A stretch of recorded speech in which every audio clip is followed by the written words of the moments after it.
Okay, I'm ready. I'm ready too. I have my go-to. Can I have pho đặc biệt small? Okay, and then can I get phở Thai găng, but cái Thai là Thai băm, and then put it on the side, tô nhỏ. Can I get the pho Thai sắc chín? Oh, a small. No onions. Thank you. 3. No, I think we're good for now. Thank you. Yeah.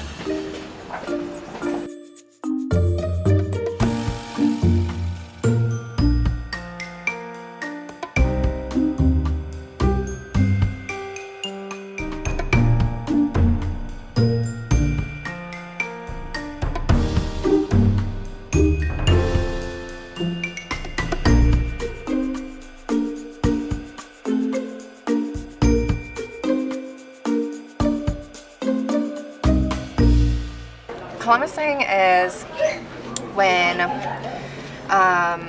white people claim to have discovered something that has already been discovered or has been in a culture for a long, long time. Right. For example, pho. Right. And for example, Bon Appétit. Right. And it's not okay to Columbus something because you're not understanding. It's not, you know, if you want to make pho and you're white, that's fine. You can make pho. There's nothing against that.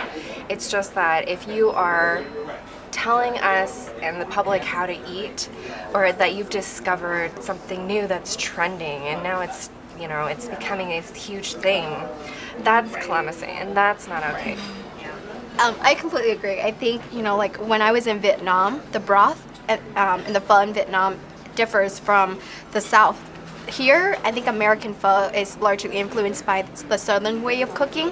But if you go up to north or you go to the central, they have a different way of making pho. And so I think what was problematic was saying that pho is a trend without understanding the background of where pho comes from, and understanding like pho comes in a different variety. So comparing any food from a different culture to another one is completely erasing the nuances and particulars of one culture in replacement for another. People are just like, well, what's the big deal? Like, we're comparing two noodle soups, but it's not. Like, in saying ramen is like pho and pho is like ramen is like creating that like false hegemony, you know? It's like, yeah, it's creating that umbrella of like Asian. Exactly. Instead of but what within Asian culture. So the differences within Asian culture, not just Asian. And I think people like have this misconception that, oh, it's just a bowl of pho. Why are you getting so offended over a bowl of pho? But it's so much more than that. Like, first of all, food is culture, right? Food is identity. Right. And so like when you're erasing all of that, when you're letting someone, a white man, a chef, come and cook the food without recognizing all of these different identities and cultures that comes with the food.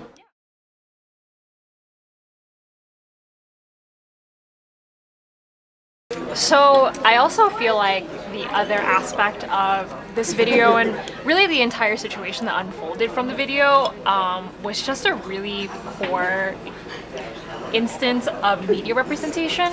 You know, the media representation, it kind of started off with Bon Appetit and who they reached out to first. You know, it is harder to reach out to a Vietnamese pho chef. You know, there's language barriers and things like that, but that doesn't mean that it's not necessary. So we're talking about media representation. We're talking about how it's presented in a way that is catered to a certain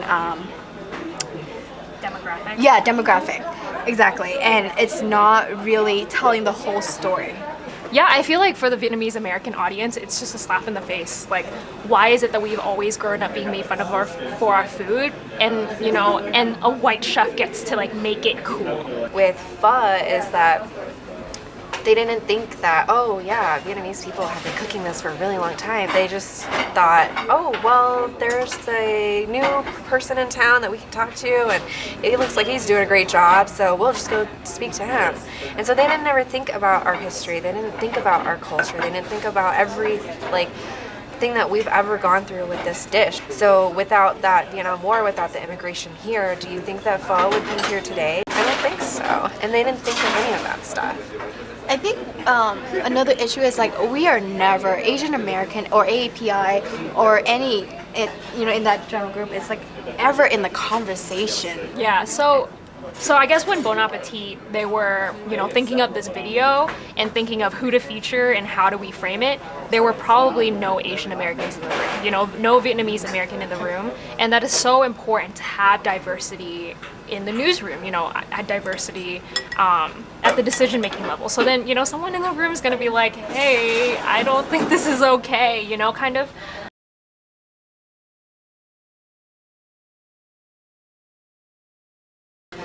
When you think about social activism, what is social justice and what is social activism? Like, what are we trying to do when these problematic videos and issues come up into the media? And I think, not to say that the chef did not say some problematic things in the video. It's just, I think a lot of we should be more critical of Bon Appetit and how they were portraying him, how they were portraying the article, and how they presented just the story as a whole. Right. And who they picked too. Yes, that's really important because they could have picked anybody from the Vietnamese community, but they didn't. So, and I think we mentioned this in the beginning where we said there's nothing wrong with a chef, a white chef trying to make Vietnamese food. Right. Right? Totally agree with you. I think that the response to the chef and Bon Appetit and the whole entire situation was also problematic in a lot of ways.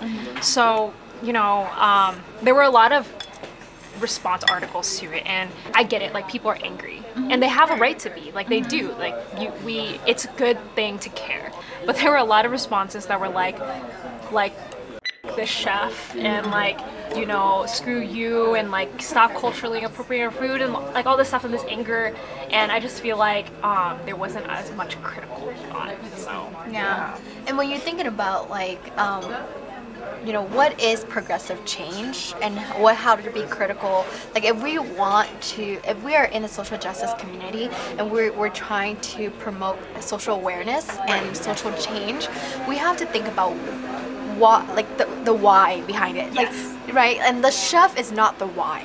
The why is the whole media representation, the whole why Bon Appetit, portray the story in this certain way. And we should be critical of the chef for what he said, but we should be more critical of the media source of it. And like, how do we change the representation of our culture, like our identities in the media?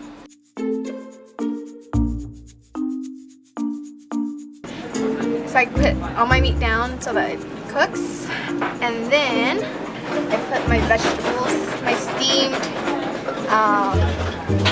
bean sprouts in there, and then I put in sriracha, because the Central, we like spicy food, and pho is not that spicy on its own. Just squeeze a little bit of lime in there. And then because my meat is always on the side and it's always raw, I put lime all over my meat. So this is long cilantro, and I don't use it in mine, but I do use the basil leaves. So my mom always taught me to like take it and rip it up. So like ripping it